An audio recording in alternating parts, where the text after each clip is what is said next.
Hi folks, I'm going to talk for a bit and give some hopes for Warthunder in 2024, talk a little bit about my channel's future for the year, the tank armor drama, a few other topics. If you've been here for a while, you'll know that this isn't a whining channel or a drama channel, but once a year I tend to vent a little, so if you'll indulge me, there are a few things to discuss. So first up, ARB at higher tiers. Oh man, is it a disaster right now. Now, I realize that some people will actually prefer the chaotic mess we have, and that's fine, no judgments. But for me, these insane 10-player furballs that develop at the center of the map, with missiles and countermeasures flying everywhere, are just a disaster. It's incredibly rare to actually get any one-on-one dogfights above like BR 8 or 9 anymore. It's almost impossible to maintain good situational awareness, ground attack is basically non-viable, and thanks to BR compression, there are at least half a dozen vehicles which stand absolutely no chance in air battles right now for various reasons. So how do we fix all that? Well, my first hope is just that we get smaller matches. Now, I know some of the elitists out there wouldn't be happy that it would be harder to go out and get 5 or 6 kills in like an 8-on-8 match as opposed to a 16-on-16 match or whatever, and they wouldn't like the fact that you'd get high kill count matches far less often. But personally, I think that far too many of the current problems are caused by the huge team sizes, and that smaller team sizes will just solve more problems than they cause. It could also help get back to the individual nations being on just one team more often, but that's a whole other debatable topic. Now, beyond the smaller team sizes, I'd also like to see realistic battle-enduring confrontation matches, and perhaps retain the current insane chaos ARB we have now as its own game mode for those who prefer it. Now, I've seen the posts and stuff from people who think they should absolutely never lose a match because the last guy on the enemy team went and shot down an AI bomber for a mission objective that they just couldn't be bothered to go and defend. I don't agree with that kind of point of view that only wants PvP air-to-air combat as the only match objective, but I get it and I understand it, and there is a good chunk of the community who feels that way, so why not offer the best of both worlds? Really just let people queue for the current style of ARB matches, but maybe still with smaller teams? Or let people queue up for the ARB enduring confrontation type missions. In the end, I want everyone to have a good time. I don't have like a side on some of these, debates and arguments people have on forums and Reddit and stuff about, what the matches should be structured like. And it's clear to me that a lot of people have a lot of gripes about the current state of ARB, so really this is my number one thing that I hope they fix. The next topic I want to touch on is what 2024 looks like for the channel. Well, I'm starting off this year with a bit of a refresh. I've got a new channel banner up, I've revamped and expanded the playlists. Really, if you're a fan of the channel, you should absolutely go check out the playlists. And I'm going to be getting like a fresh channel intro vid up sometime in the month of January. I plan to try and get updates to most of my tutorial vids posted sometime during the next month or two, and I've already got my updated vid on the tech tree progression up. My weekly Wednesday video drops are going to continue, but depending on scheduling and, some of those like just real life factors that come in, I may end up dropping one or more of my updated guides as a Wednesday update instead of on the weekends if I'm strapped for time and can't squeeze in a vehicle review that week. A reminder, my vehicle reviews take an enormous amount of time to make. I've got a whole video up talking about my process behind the scenes. And considering that the audience for most of them is pretty small compared to most other YouTube channels, I'll admit that, my motivation just slips sometimes, and occasionally it's really hard to find the time to get a review up every week. It's an effort versus reward thing. Which segues to a question I'm getting asked more and more over the last month or two. When will I have an affiliate link for you to support the channel with when you buy stuff off the Gaijin web store, and when can you get my channel logo as an in-game decal? Well, the short answer to that is probably not anytime soon.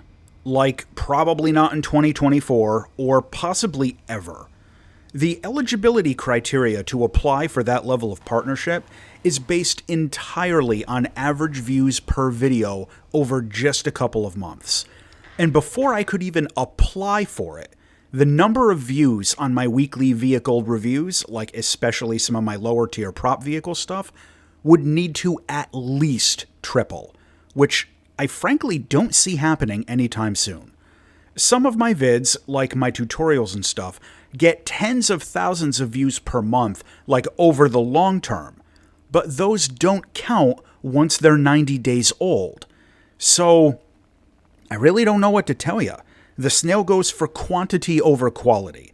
So you get TikTokers with brain rot meme content in the affiliate program, and YouTubers who post low-effort kill montages or cherry-picked high-score matches with incredibly shallow commentary about how bad the other players are, and they all have like 5 to 10 times my reach, so you get their logo and their affiliate links. I mean, that's fine. I'm not salty or whining. That stuff's not for me, but for better or for worse, that's what the Warthunder audience gravitates towards. And my style of deep dive analysis just isn't as popular. And, I'm fine with that. But unless something changes, I won't have an affiliate link for you anytime soon. And I am sorry, since a lot of you ask for it. It's not up to me, it's up to Gaijin. On a more positive note, I had an unexpected surge in subscribers during December, and the channel's up to almost 50,000. Didn't quite make it in time for New Year's, still a few hundred shy, but still, it's a pretty big milestone. So drop a comment if you have an idea what I should do to celebrate once we get there. Probably this month in January. Now, the next thing I want to talk about is the tank armor drama. Oh boy, did the snail step in it this time. Now, I want to say up front, I'm not an expert on tank armor, and I'm nowhere near as knowledgeable on the subject as I am with, like, aircraft and aviation topics. With that disclaimer, I've tried to keep up with the feedback on, like, the forums and Reddit and Gaijin's responses and stuff, and suffice to say, I am not impressed. It feels like they've just set the bar unnecessarily high for the type of documentation they want before they'll fix only a few specific high-tier tanks. But for other high-tier tanks, they're happy to take anonymous military blogger posts as enough evidence for technical changes and stuff. Now, you can be the judge as to why they're doing this. Some people will say it's incompetence, some will say it's nationalistic bias. I'm not going to venture a guess. But in my personal opinion, which is subjective and it's fine if people disagree, they seem to be really unfairly handicapping a couple of specific NATO tanks up at the top tiers. I mean, they're acting like American engineers haven't discovered how to deploy spall liners in modern tanks, like they're medieval alchemists trying to unravel the riddle of steel, and they just can't figure it out. I mean, come on, guys. So my hope with all that is that they seriously reconsider the entire situation with how they decide what to accept as documentation for, like, top-tier NATO tanks, and they take a fresh look at the armor protection of the Abrams series of tanks in particular, and really just all of the top-tier vehicles generally. I realize that the majority of the content on my channel focuses on aircraft, but I do play ground battles, like, a lot. And I do care about, like, balance considerations and things like that, even if I don't talk about them too often on the channel.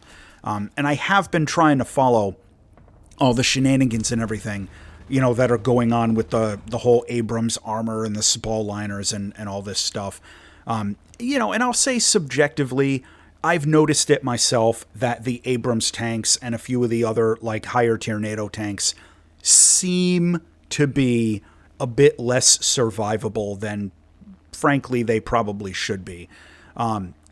So I really hope that Gaijin takes this whole situation as an opportunity to address some shortcomings in their methodology rather than just post another 2 or 3 out of touch like dev blog things, basically telling the community that they're not going to fix anything, just deal with it. Anyway, my next hope for 2023 is submarines. Now, we had the Battle for the Atlantic event recently, where you could take out a U-boat and attack a shipping convoy or defend it. And personally, I think that game mode was an enormous amount of fun. I completely lost myself in that event for hours, and my hope is that it doesn't end up just being a one-off thing, and we actually get some submarines added into the game. I also want to say, if they do that, and we actually get submarines added as regular vehicles outside of special events, I'll unironically add some more naval content to the channel, and probably start doing occasional submarine reviews. So, we'll see. Speaking of boats, my next hope is simply for more of them in air battles.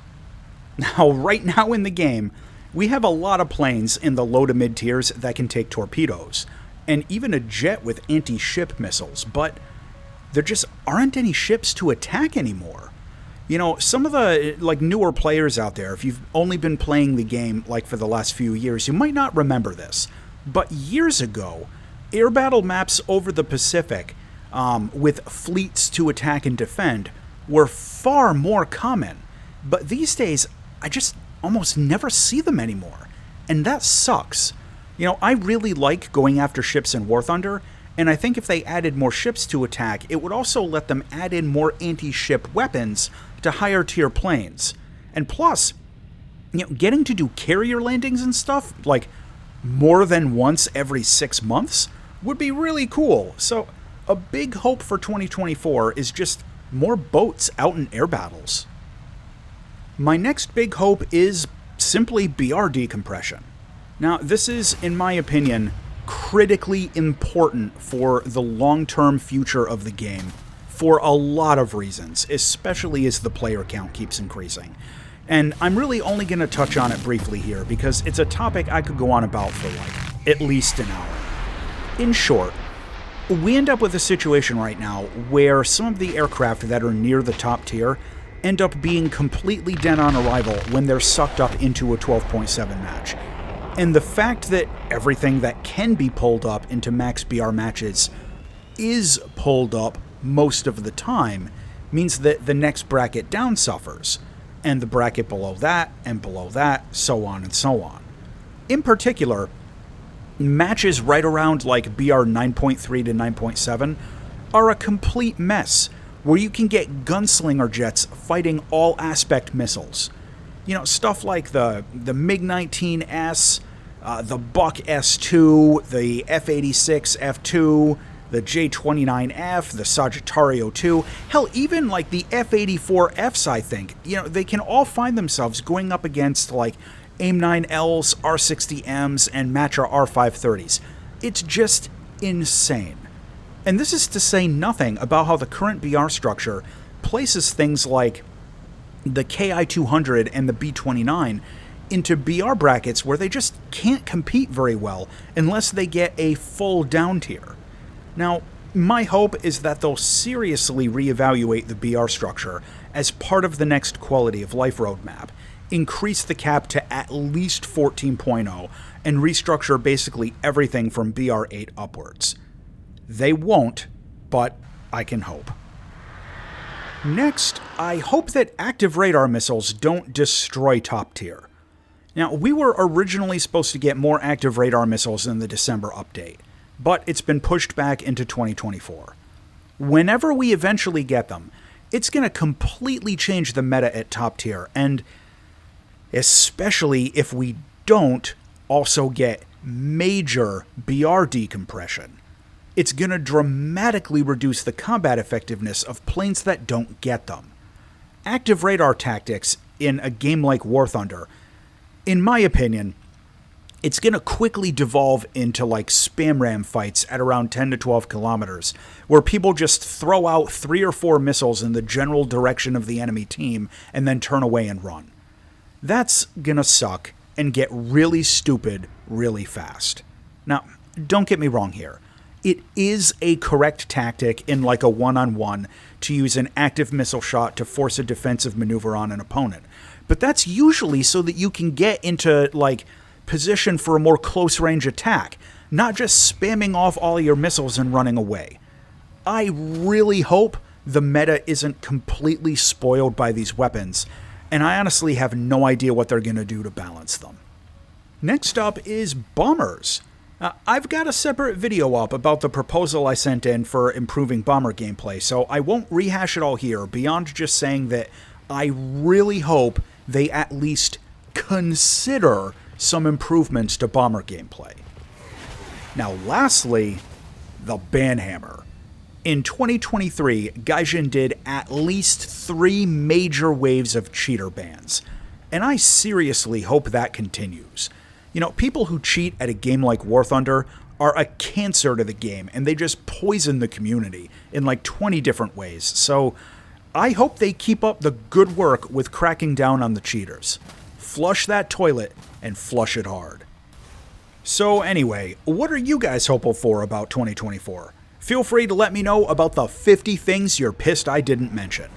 As always, thanks for watching.